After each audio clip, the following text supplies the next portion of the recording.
Economics. We're going to study that when we come back from our break.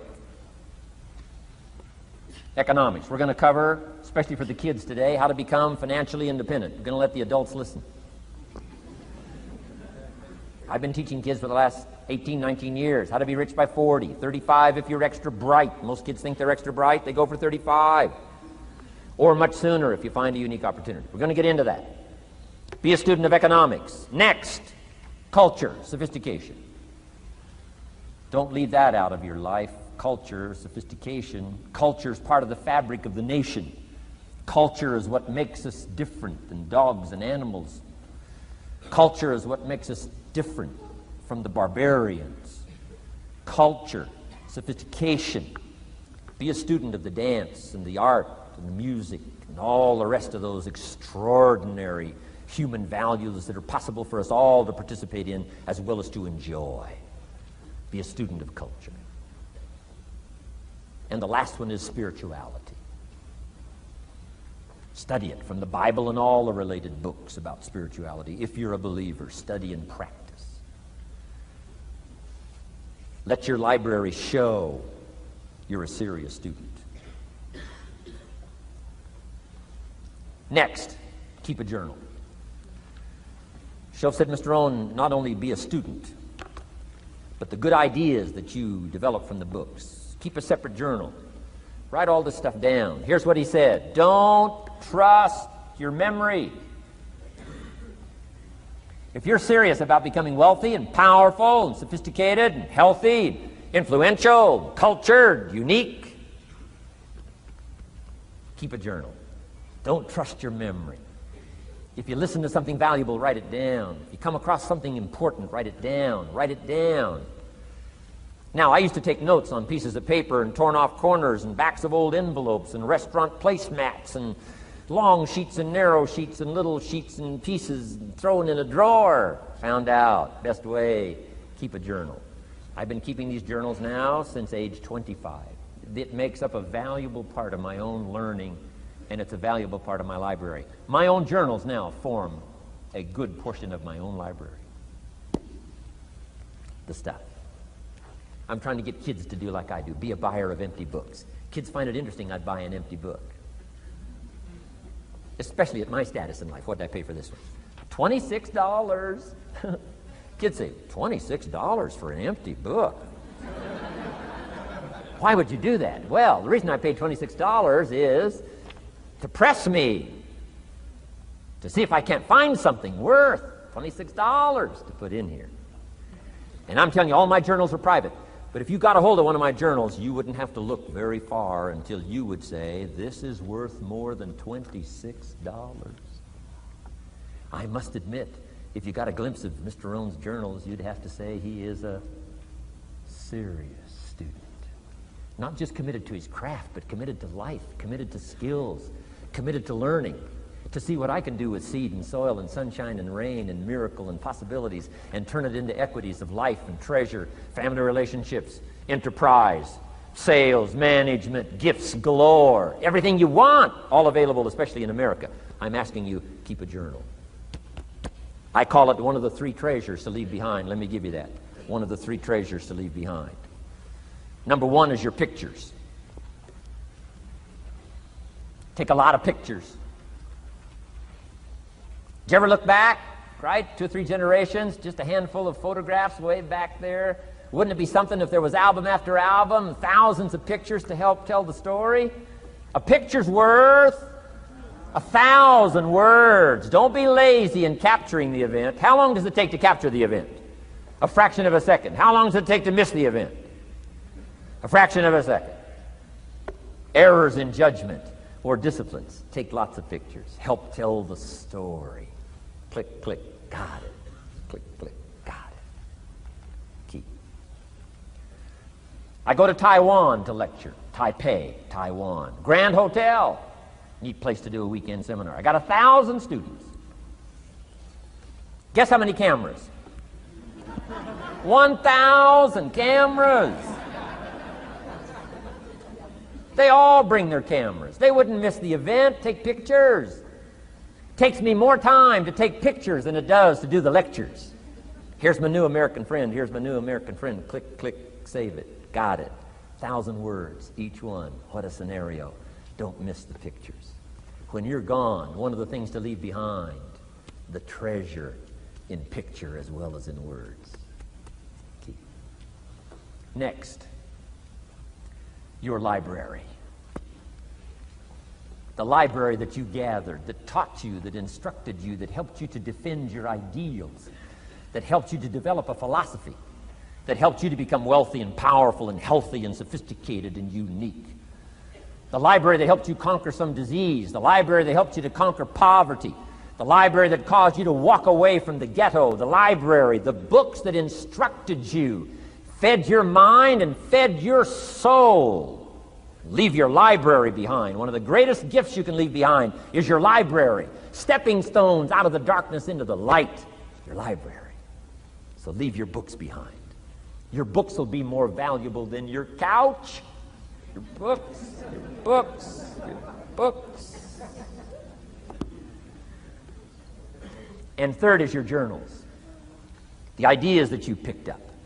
The notes you took at seminars like this.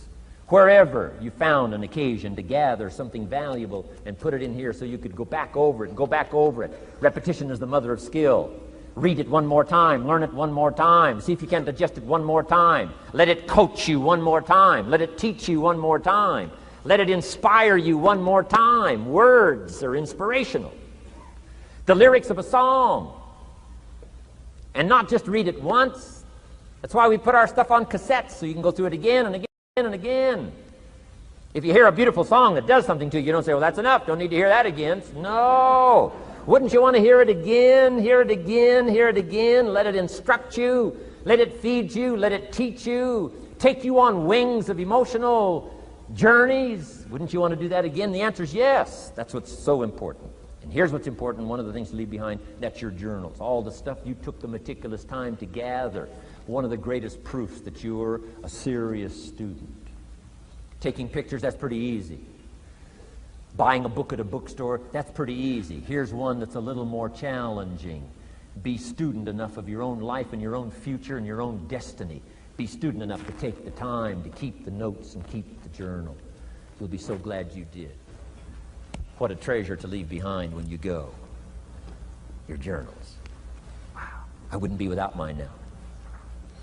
I'm in Carmel, California, one of my favorite places.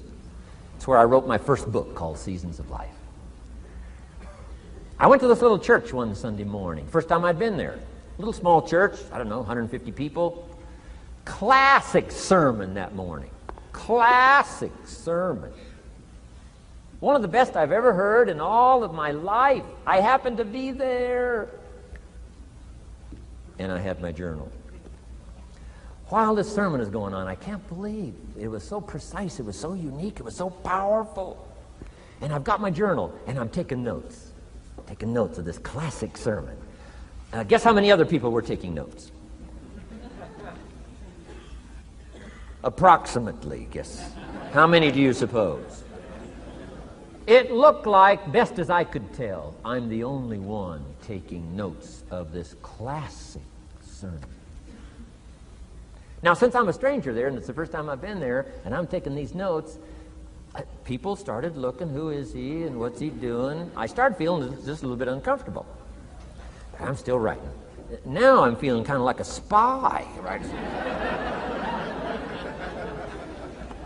I could hear some of them say, he's going to get out of here with some of this stuff. And I did. I'm the guy that walked away with the stuff. I'm asking you to be no less sincere and be no less committed to the advancement of your philosophy, the set of the sail. Talk about have your best year ever this year, and then get ready for next year, your very best year ever, and they'll start being the best, the best, the best year after year. If you'll commit yourself to some of this simple stuff called personal development, start with a walk around the block. Start with the refinement of your philosophy. Start with the teaching of your own fabulous mind, where all the answers are. I can only give you a few answers from my own experience. The rest of all the magical answers are within the confines of your own mind. But it takes the books, it takes the cassettes, it takes the videos, personal conversation, sermons, lyrics from songs, dialogue from the movie. Let your heart be stirred by words. Find ways to capture.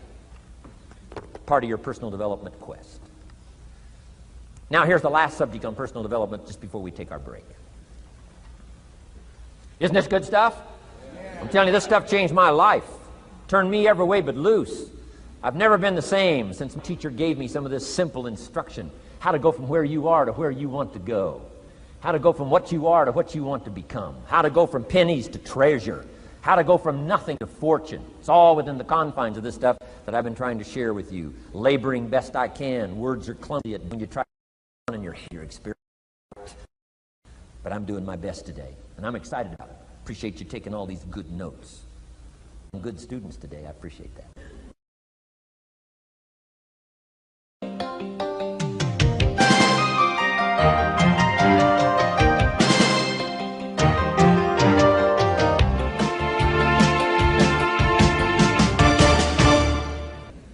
Develop these 5 abilities as part of your personal development quest. I call them the 5 abilities. Here's the first one. Develop the ability to absorb. The ability to soak it up like you're doing today. Be like a sponge. Don't miss anything. And not just the words. It's true, don't miss the words, but don't miss the atmosphere. Don't miss the color. Don't miss the scenario. Don't miss what's going on. Most people are just trying to get through the day. Here's what I want you to be committed to do. Learn to get from the day. Don't just get through it, get from it. Learn from it. Let the day teach you. Join the University of Life. What a difference that'll make in your future. Commit yourself to learning. Commit yourself to absorbing. Be like a sponge. Get it. Don't miss it. I've got a personal friend of mine who's so gifted in this area. I think he has soaked up and remembers everything that's ever happened to him. He can tell you as a teenager where he was and what he did and what he said and what she said and how they felt and the color of the sky and what was going on that day. And the reason is because he gets it. He gets it. He gets it. I'm telling you, it's more exciting to have him go to Acapulco, come back and tell you about it, than it is to go yourself. He's unbelievable. He's got this extraordinary gift. And why is it? When he's there, he doesn't miss anything. Here's a good phrase for you to jot down. Wherever you are, be there. Be there to absorb it up. Be there to soak it up. Take a picture if you can. But take pictures of your mind. Let your soul and heart take pictures. Get it. Capture it. Absorb it. That's such an important ability to develop. The ability to get it. Don't miss it. Don't be casual in getting it. Key phrase. Casualness leads to casualties.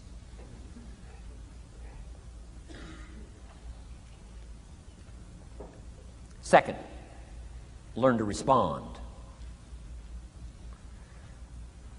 The ability to respond means let life touch you. Don't let it kill you, but let it touch you. Let sad things make you sad. Let happy things make you happy. I'm telling you, give in to the emotion. Let the emotion strike you, not just the words, not just the image. Let the feeling strike you. Let the emotion strike you. Here's what's important. Our emotions need to be as educated as our intellect. Our emotions need to be educated as well as our intellect. It's important to know how to feel. It's important to know how to respond. It's important to let life in. Let it touch you.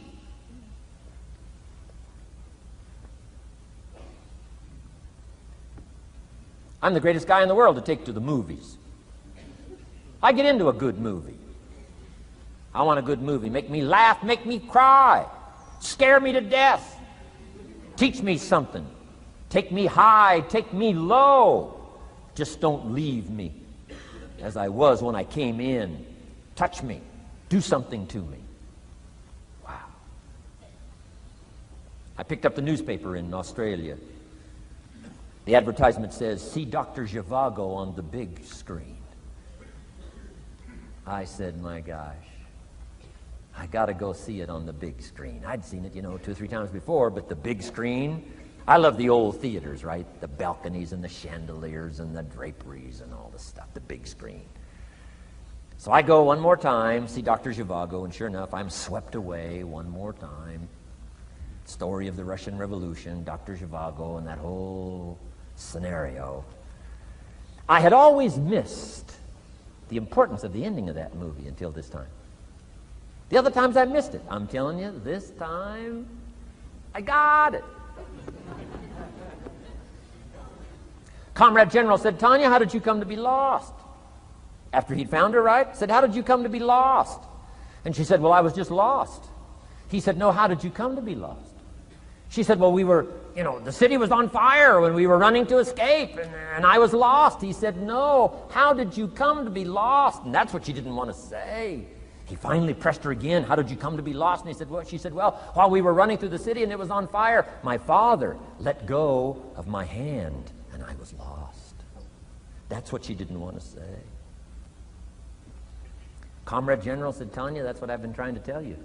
Komarovsky was not your real father. He was not. I'm telling you, I've been looking all over for you, and I think I found you. This man, my relative, Dr. Zhivago, the poet. I'm telling you, he was your father. And Comrade General said, Tanya, I promise you this. If this man, your real father, had been there, I promise you, he would never have let go of your hand. And I got it. This time I got it. The other times I'm eating popcorn waiting for the movie to finish. I mean, this time I got it. I got it. I got it. I'm asking you to get it. Absorb and respond. Maybe you heard the story about the evangelist here in Texas way back in the horse and buggy days. Used to put up his tent in these various Texas towns and hold tent revivals. And he put up his tent. One of these towns expected a big crowd to come and hear him preach. And he got there first night of the tent revival, and he walked inside the tent. It was empty. And he thought, something must be wrong. He waited till 8 o'clock. Nobody showed up. He waited till 8:15. Not a soul. Finally, 8:30. One lone cowboy wandered up on his horse, tied his horse up outside, came in, sat down on the front bench, big empty tent. So the preacher thought, well, at least I better go down and talk to the cowboy. So he goes down and talks to the cowboy, and he says, Cowboy, I don't know what to tell you. He said, I'm the preacher.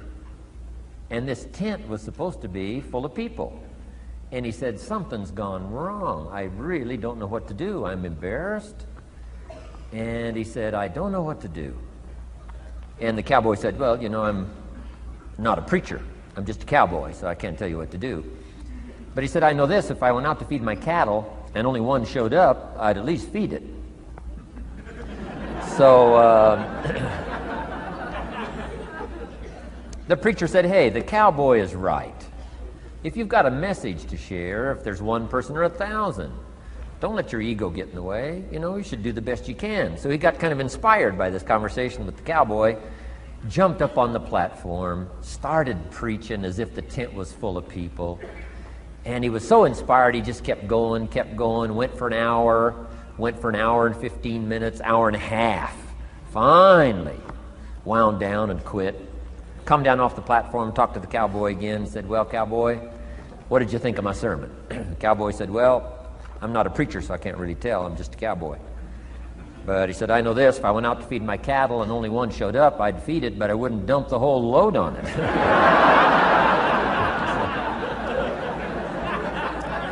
So, if it seems like we're dumping the whole load here today, I guess we really are. But you guys are working hard. Does anybody have 4 pages of notes? Oh, wonderful, wonderful. My job, I'm getting it done. Wonderful. We should give a prize one of these days for the most notes. Fantastic. I congratulate you. You're working as hard as I am. I appreciate that. Okay, we got some more work to do, so let's go to work. Everybody's okay? Say, I'm okay. All right. I'd love to take you with me as my traveling audience. Wow.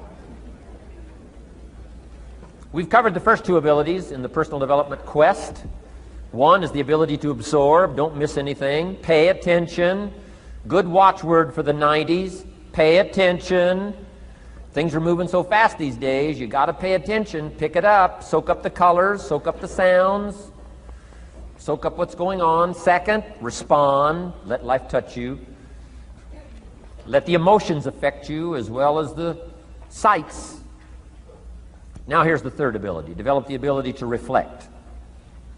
Reflect means go back over. Study it again. Go back over these notes that you're taking today. Go back through the cassettes one more time. Read the text one more time. But there's more to it than that. Go back over your day. I call it run the tapes again, so that the day locks in firmly. Here's some good times to reflect. One, at the end of the day. Take a few minutes at the end of the day. Go back over the day. Who'd you see and what'd they say and what happened? How'd you feel? What went on? So that you capture that day. A day is a piece of the mosaic of your life. Number one, don't treat it casual. Number two, get from the day. And then number three, go back over the day so that it locks in that experience, the knowledge, the sights, the sounds, the panorama, the color, motion picture of the day. Just lock it in so that it will serve you for the future, having that day, not missing it. Next, take a few hours at the end of the week, called time to reflect. Go back over your day timer, go back over your calendar, go back over your appointment book. Where did you go and who did you see and how did it feel and what went on? Capture that week. A week is a pretty good chunk of time. Next, take half a day at the end of the month, called time to reflect. And do the same thing again. Go back over what you read, go back over what you heard, go back over what you saw. Go back over the feelings to capture it so that it serves you. Next, take a weekend at the end of the year to establish this year now firmly in your consciousness, firmly in your experience bank, so that you've got it, so that it never disappears. Good ability to acquire, the ability to reflect. Go back over. Remember. Remember. Remember. It's so valuable to be able to remember the thought, remember the idea, remember the experience, remember the occasion, remember the day, remember the weather, remember the emotion, remember the complexity, remember the highs, remember the lows. So valuable at the end of the day.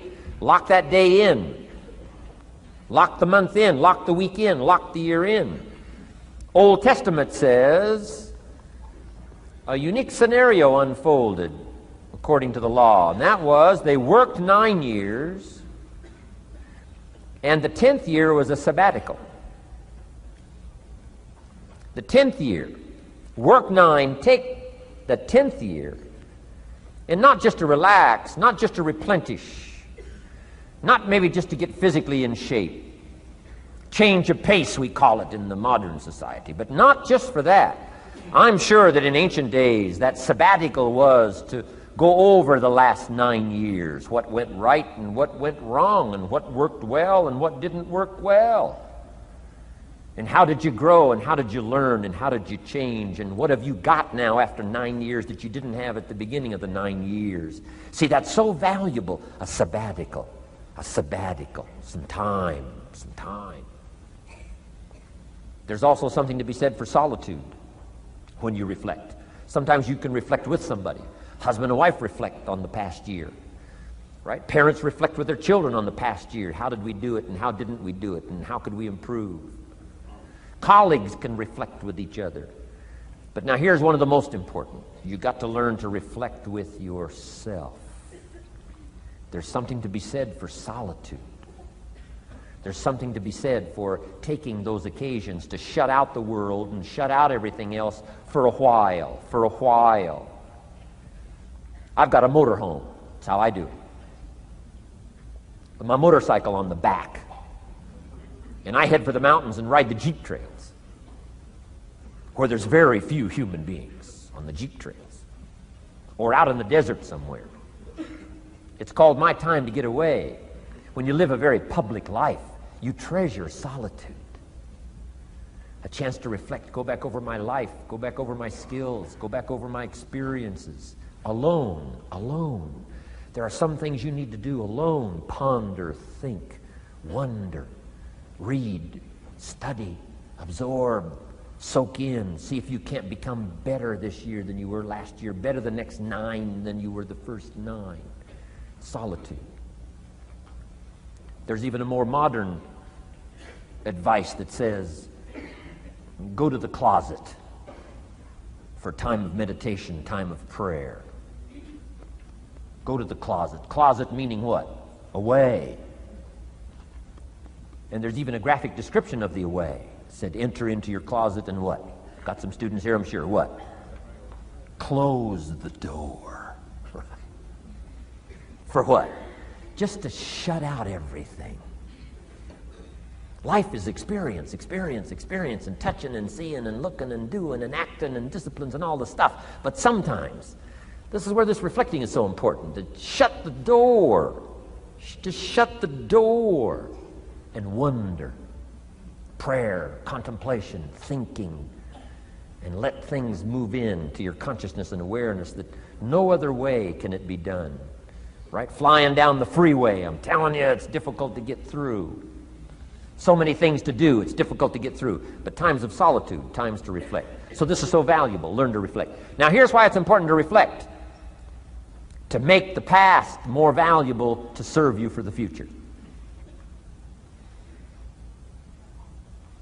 Here's what's really powerful, learning to gather up the past and invest it in the future. Gather up today and invest it in tomorrow. Gather up this week and invest it in the next week. Gather up this year and invest it in the next year. See, that's so powerful, rather than just hanging on one more year, hanging in there, seeing what's going to happen. Learn, study. This is part of the personal development quest. Becoming better than you are, more valuable than you are, not just in terms of economics, in terms of motherhood, in terms of fatherhood, in terms of being a better brother, a better colleague, making a better contribution to the family, to society, to the community, to the church, to the office, to the commitment, to the partnership. Doesn't matter what it is that has value.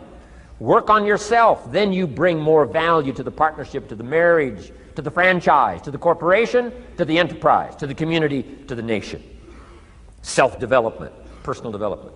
The best contribution you can make to someone else is self-development, not self-sacrifice. Self-sacrifice only earns contempt. Self-development earns respect. Pity the mother who says, I'm just going to give up my life for my children. Self-sacrifice is not noble. Self-investment is noble from self-development. If I work on myself and become more valuable, think of what that'll do for our friendship. I used to use the old expression, you take care of me and I'll take care of you. I found out how shallow and short-ended that was. And I changed it to read like this, I'll take care of me for you, if you will please take care of you for me. And this is part of it, the personal development, that we work harder on ourselves than we do on our job. Now we bring that to the friendship. Now we bring that to the marriage. Now we bring that to the family relationship as a father, as a mother. And we develop the strength and we develop the power. That's key. And it takes, I think, this scenario of disciplines, these abilities, to acquire those gifts and those skills, that value, so that we bring more. Now, we bring more to the next week. We bring more to the next month. We bring more to the next year. If you follow this absorb, respond, and reflect. I said to my father, when he was about to turn 76, his 76th birthday, I said, dear father of mine, can you imagine what it's going to be like to gather up the last 75 years of your life and invest them in your 76th year? What a difference of philosophy, rather than just hanging on one more year. Gather up 75 and invest them in the next one. Gather up the last 6 years and invest it in the next year. See, that's so powerful in communication, which we're going to study soon. So powerful. So consider this. 1, the ability to absorb. 2, the ability to respond. 3, the ability to reflect. Here's number 4, develop the ability to act. take action. Not hasty if it isn't required, but don't lose much time. Here's the time to act. When the idea is hot and the emotion is strong. That's the time to act. You say, Mr. Rohn, I'd like to have a library like yours. See, if you feel strong about that, what you got to do is get the first book and then get the second book. Before the feeling passes and before the idea gets dim, action pronto, action immediate, action as soon as possible. Because if you don't, here's what happens. We call it the law of diminishing intent. We intend to when the idea strikes us. We intend to when the emotion is high. But now if you don't translate that into action fairly soon, now the intent starts to diminish. And a month from now it's cold. A year from now, can't be found. So act. Set up a discipline when the emotions are high and the idea is strong and clear and powerful. That's the time to set up the discipline. Somebody talks about good health and you're stirred. Says, right, I need to get a book on nutrition. Get the book before the idea passes and before the emotion gets cold. Go for the book. Start the library. Start the process. Fall on the floor. Do some push-ups. Action. Got to take action. Otherwise, the wisdom is wasted. Otherwise, the emotion soon passes. Unless you put it into a disciplined activity. Capture it. Disciplines is called how to capture the emotion and how to capture the wisdom and translate it into equity. Disciplines. Now, here's what's important about disciplines. All disciplines affect each other. In fact, here's a good philosophical phrase. Everything affects everything else. Nothing stands alone. Don't be naive in saying, well, this doesn't matter. I'm telling you, everything matters. There are some things that matter more than others, but there isn't anything that doesn't matter. Okay. We all pity the man who says, well, this is the only place I let down. Not true. Key to take home. Every letdown affects the rest of your performance. Every letdown affects the rest. This is part of the educational process on personal development. If you don't take the walk around the block, you probably won't do the apple a day. If you don't do the apple a day, you probably won't start building your library. If you don't build your library, you probably won't keep a journal, and you won't take pictures, and then you won't do this, you won't do wise things with your money, won't do wise things with your time, won't do wise things with your possibilities and relationships, and the first thing you know, 6 years of that accumulated, and we say you have messed up. So the whole key to reversing that process now is to start picking up these disciplines. Now here's the positive side. Every new discipline affects the rest of your disciplines. Every new one affects the rest. That's why action is so important. The least action, the smallest action. Take it. Because when you start accomplishing and the value starts to return from that one action, it'll inspire you to do the next one and the next one and the next one. You start walking around the block, it'll inspire you to get an apple. Get an apple, it'll inspire you to get a book. Get a book, it'll inspire you to get a journal. Get a journal, it'll inspire you to grow, develop some skills. All disciplines affect each other. Every lack affects the rest. Every new affects the rest. The key is to diminish the lack and set up the new. And you've started a whole new life process. Key. Also, one more thought on discipline. Here's the greatest value of discipline. Self-worth. Self-esteem. People are teaching self-esteem these days, but they don't connect it to disciplines. The least lack of discipline, and it starts to erode our psyche.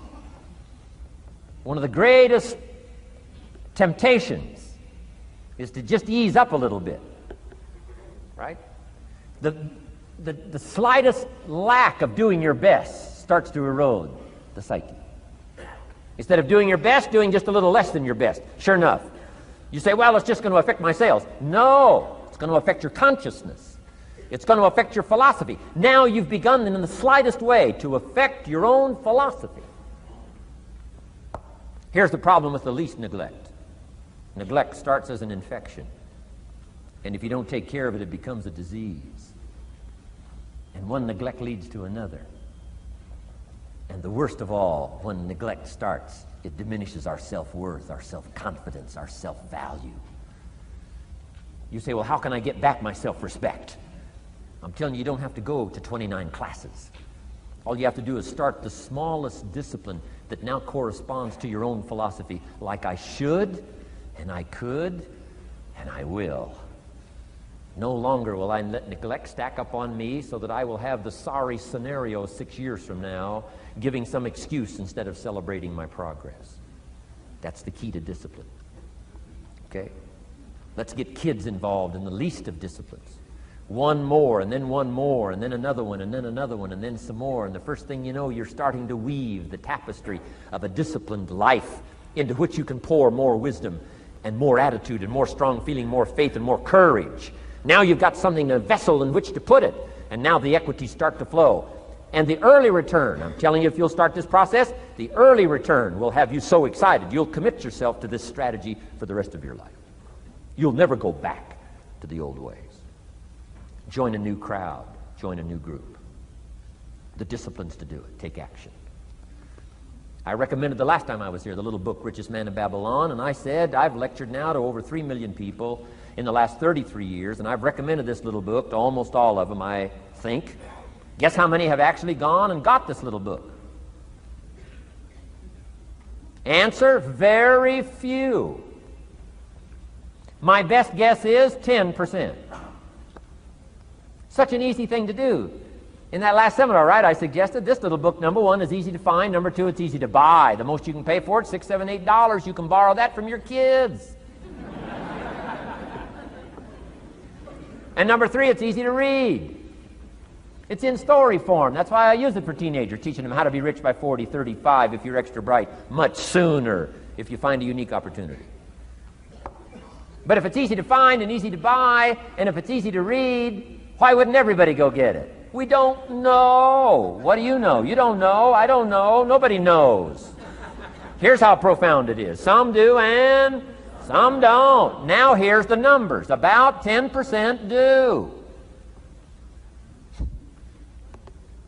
90% don't or won't. And we don't know the mystery of that. And I'm telling you, 10 years from now, those numbers will still be the same. 10% will, 90% won't. The numbers don't change. Only the faces change. You're looking at one of the faces. I used to belong to the 90% who couldn't be bothered even if it was easy. Guess how many people have a library card? Wisdom of the world available. Transform your life in any value amount you want. By the way, how much is a library card in Texas? Free. Here's what free is. Easy. I mean, it can't be any easier than free. Somebody says, well, would you bring it by? Well, no. At least you got to go get it. No.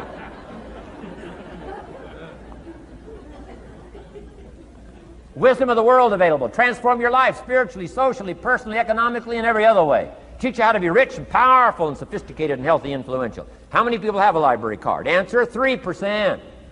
95, 97% couldn't be bothered. Guy specializes in happy hour, but he doesn't have a card. And now readily and quickly blames the government and blames his company and blames policy and blames the pay scale. When if he only knew, if he joined the 3%, here's my advice to you today. Walk away from the 97%. Don't talk like they talk. Don't act like they act. Don't go where they go. Don't specialize in what they specialize in. Throw away the blame list they cling to. Start you a new life.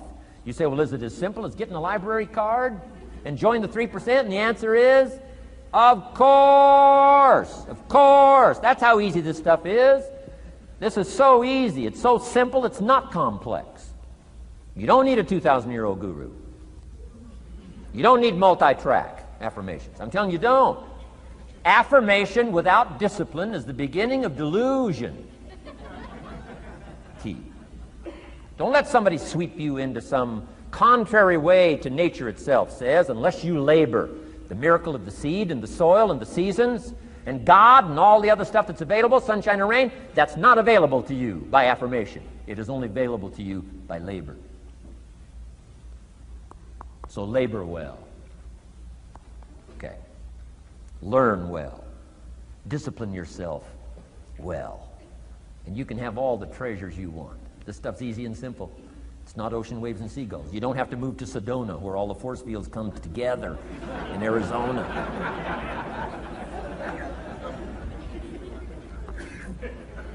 Let's teach our kids the simple ways to transform their health, number 1. Their economics, number 2. Their ability to communicate, number 3. Their life and treasure and lifestyle, number 4. Spirituality, number 5. And the list goes on and on. Let's not leave out any of the least of disciplines that encourage us to do the next one, to do the next one, to do the next one. First thing you know, this whole scenario for you is spinning up instead of out of control on the negative side. This is all you got to do. It's as simple as this. It's as simple as a start, committing yourself to life change. And once you start down this road, I promise you, you'll join the 10% and the 3%. We're going to talk financial independence in just a little while. Guess how many people can retire from the income of their own personal resources when it comes time to retire? Answer, 5%. In the most independent country in the world, 95% are dependent, 5% are independent. Take charge of your own retirement. I'm telling you, if you take charge of your own retirement through personal development and all these skills we've taught today, plus what's coming up, financial independence, I'm telling you, take charge of your own retirement, you can multiply it at least by 5, maybe by 10, maybe by 20, maybe by 100. Let the government take care of it, some company take care of it, you got to divide by 5. Take charge of your own life, take charge of your own day, take charge of your own conversation, take charge of your own family, take charge of your own possibilities. And learn these skills, develop this kind of strategy, and I'm telling you, life will open up for you. Join the 3%. Join the 10%.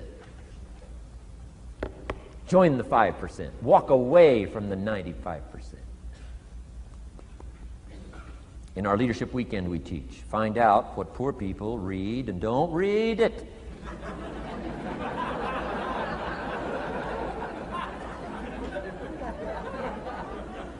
I'm telling you, don't talk like they talk. Lend a helping hand, but don't fall into their poor philosophical scenario. Don't blame what they blame. Don't use the excuses they use. It's called the language of the poor. Switch gears, switch language, switch ideas, switch strategy. Start with the simplest of disciplines. And don't be mean any of these disciplines. The smallest of disciplines starts the process of life change. And if you'll invest in this thing called discipline, you can have whatever you wish. It's called the beginning of a miracle. Now here's the last clue on discipline. Do the best you can. We covered earlier, but here's a good scenario for the do the best you can. I've got a good question for you. Is the best you can do all you can do? And the answer is no. Strangely enough. If we all fell on the floor right now and did as many push-ups as we possibly could, and let's say for some reason you haven't been into push-ups lately, I can't imagine why, but let's say the best you can do is 5. And you look up at the rest of us and say, hey, 5 is the best I can do. We can tell by the look on your face that's probably true. 5 is the best you can do. Now, is 5 all you can do? The answer is no. If you rest a little, you can do 5 more. Wow. And if you rest a little, you can do 5 more. And if you rest a little, you can do 15 more. How did we get from 5 to 15? It's a miracle.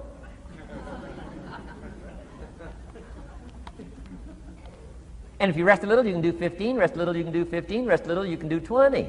How did you get from 5 to 20? It's a miracle. Did you know you can keep doing that? Do a little more, rest a little, do a little more, rest a little, and finally get up to 50 push-ups? Is it possible to get up to 50 push-ups? Of course. How do you go from 5 to 50? It's a miracle. How do you get a miracle going? Number 1, do what you can. Don't leave out what you can, from writing a letter to your mother in Florida. Start cleaning it all up. 2, doing the push-ups. Go from 5 to 50. It's a miracle. Number 1, do what you can. Number 2, do the best you can. Here's number 3, rest very little.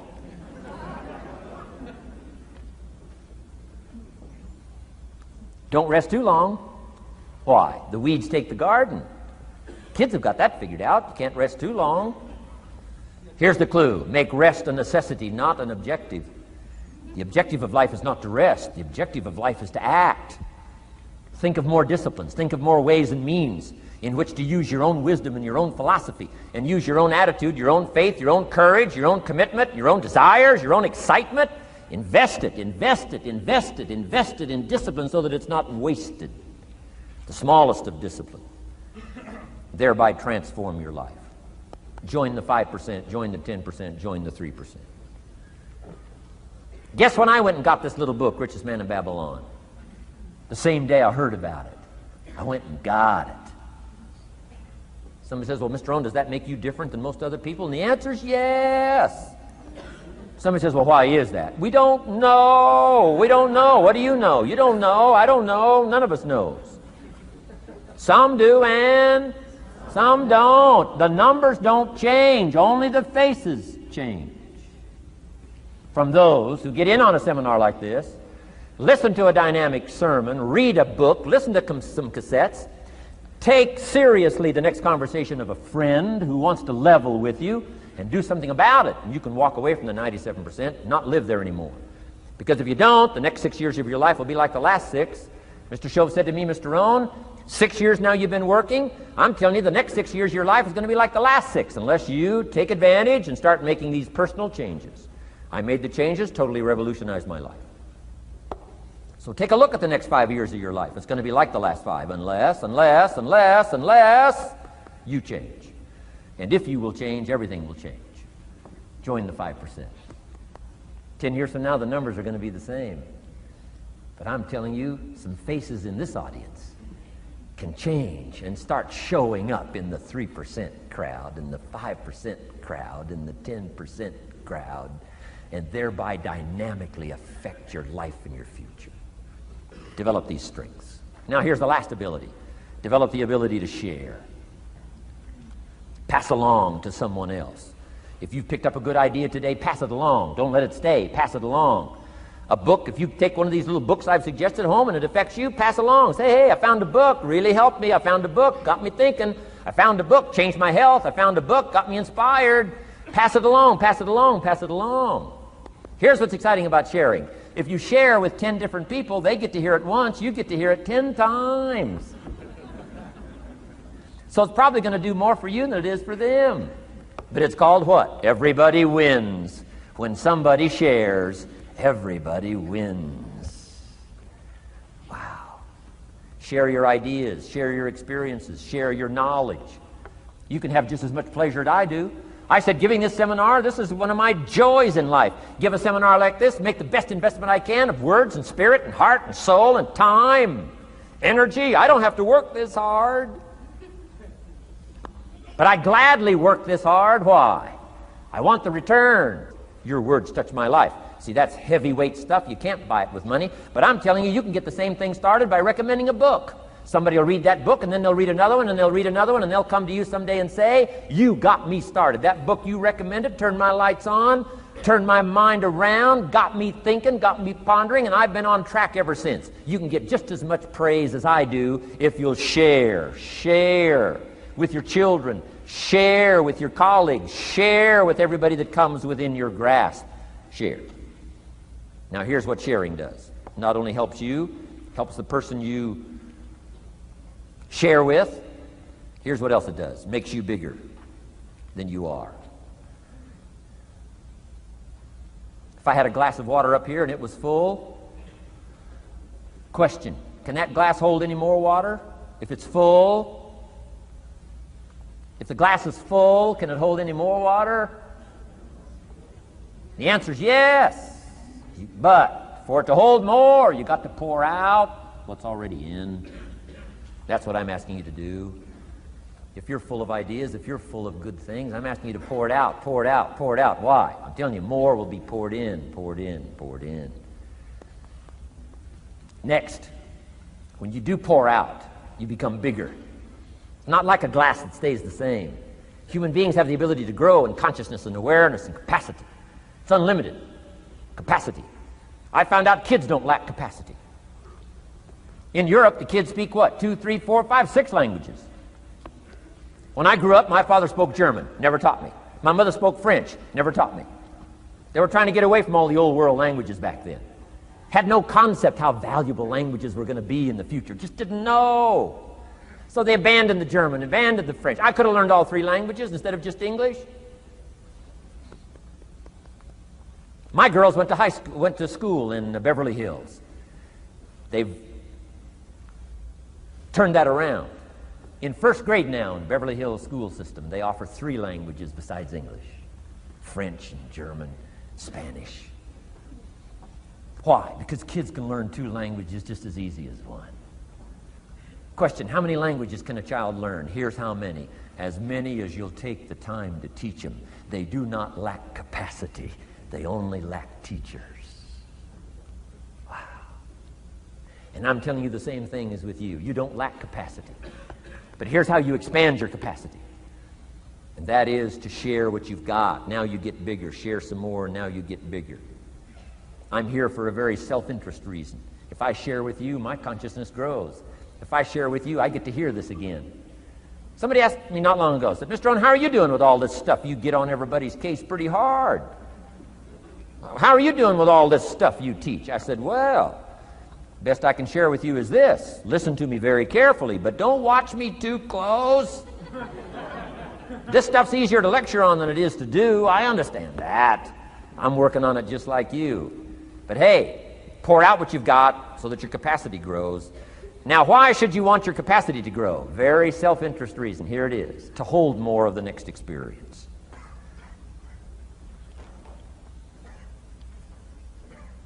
You mean to tell me that sitting in this audience, some people will get more out of it than others? And the answer is yes. If you haven't been into expanding your own capacity lately, you might not get much from this seminar. But if you've been into expanding your capacity, and you've been sharing, and you've been doing all this stuff, I'm telling you, no telling what all this could mean to you today, this chance to grow, change, develop, absorb, take in.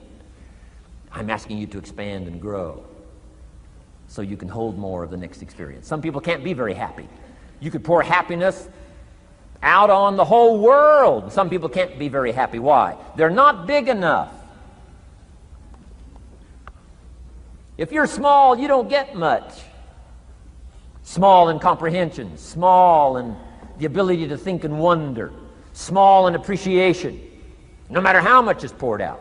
Prosperity can be poured out on the whole country. Some people don't get much. Why? They're too small in their thinking, too small in their ability to share, have not expanded to their full capacity. Don't be like that. Now, some people aren't going to get much because they've got their cup turned upside down. You couldn't put anything in. Learn to share. It's a glorious, glorious experience. Okay, enough on personal development. Let's cover now setting goals. Let me show you something that turned me every way but loose. I've never been the same since I found out about it. Learning how to set goals.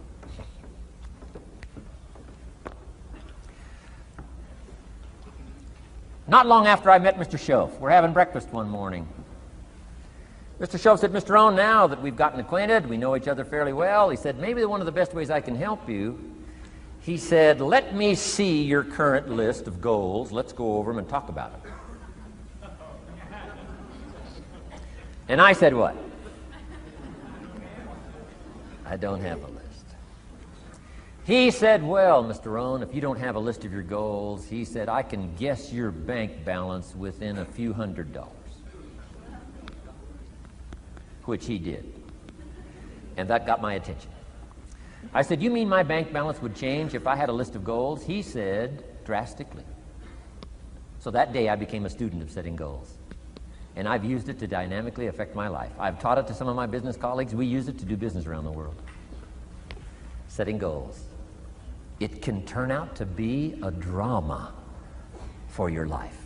Here's what goals are. Your vision of the future. Your vision of the future. Now, there's two ways to face the future. One, with apprehension. Number two, with anticipation. Guess how most people face the future? With apprehension.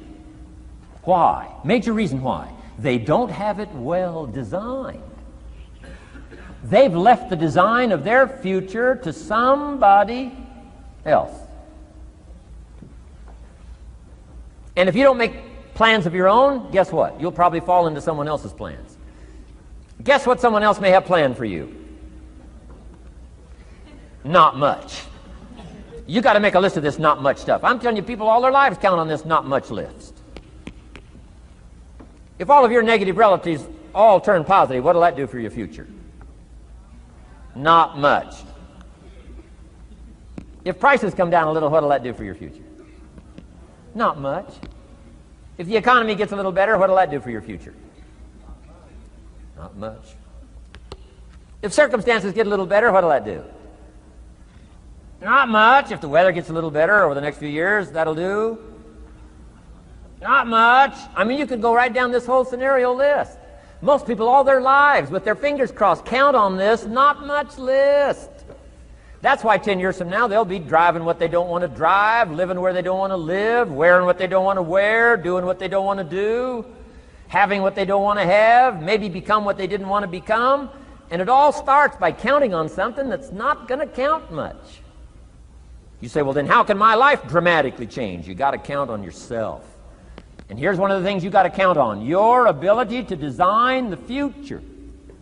It's called the promise. And the promise of the future, if you'll design it well, can have an awesome effect on your life. But if you face the future with apprehension, you'll take hesitant steps all day, uncertain steps all day. And if you take uncertain steps all day for 6 years, you can imagine how empty your life can be. We've got to help our kids with the promise of the future. Now here's what's connected to the promise: the price. The price to pay. But I'm telling you, the price is easy if the promise is clear. One of the better notes to make for today. The price is easy if the promise is clear and powerful. But the price seems almost too much to pay, too much to get over, too much to accomplish if the promise isn't clear, if the promise isn't powerful. I'm telling you, kids will pay the disciplines if they can see the promise. One of our biggest challenges as parents in the 90s is to help our kids see the promise of the future. That's why I'm teaching financial independence, how to become wealthy and powerful and sophisticated and healthy and unique. All of the stuff kids would hope to go for. It's all possible. This is America. That's the promise of the future. The price, a few simple disciplines practiced every day. And I'm telling you, the kids will pay the price of the simple disciplines if they can see the promise of the future. But if they can't see, they don't want to pay. And the same is true of all of us. We will pay the most extraordinary disciplines if we can see the promise of the future, called setting goals. So I'm asking you to get a handle on the future. I'm asking you not to leave it to anyone else. Don't leave it to the company. Companies got their own goals. I'm asking you to set your own goals, your personal goals. Income goals and financial goals and health goals and spiritual goals. And where do you want to go and what do you want to do and what do you want to see and what do you want to be? That's it. Promise of the future. Design your own future. It's within your hands and your capacity to do so. Here's how simple now goal setting is. It's not mysterious. You don't have to anchor, you don't have to focus, you don't have to visualize, none of that stuff. Here's how simple goal setting is. Changed my life. Decide what you want and write it down. I mean, that's how profound this stuff is. Decide what you want and write it down. Make a list. Where do you want to go? What do you want to do? What do you want to see? What do you want to be? What do you want to have? What do you want to share? What projects would you like to support? What would you like to be known for? What skills would you like to learn? Some extraordinary things you'd like to do, ordinary things you'd like to do, right? Silly little things you'd like to do, very important things you'd like to do. Decide on all that stuff and write it down, write it down, write it down. That's how simple this stuff is.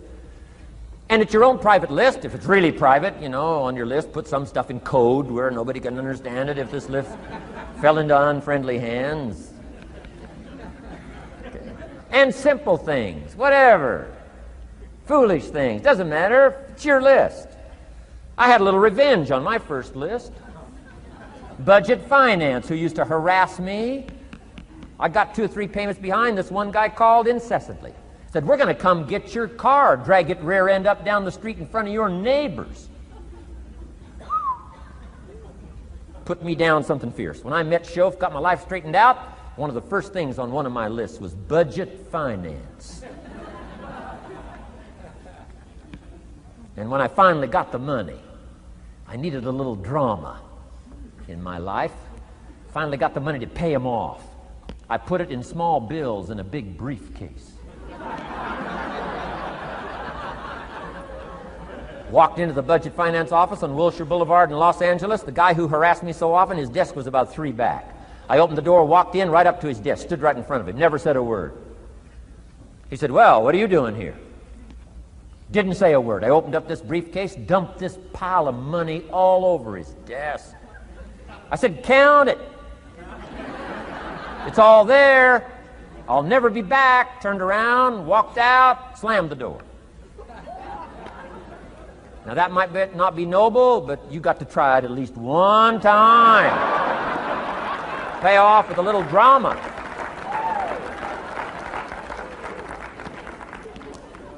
Got to check them off my list. Keep your list with you. I keep my list in my journal so that I can go back. 5 years ago, here was my list. And I'm a little embarrassed. Here's what I thought was so important now. How my philosophy has changed. From 10 years ago, 5 years ago, 3 years ago.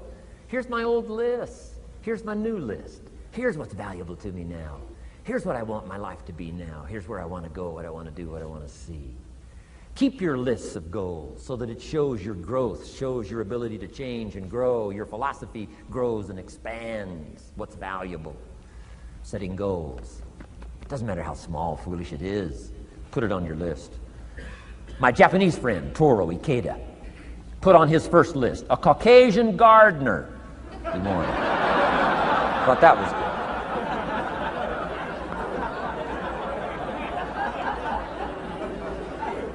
I like that.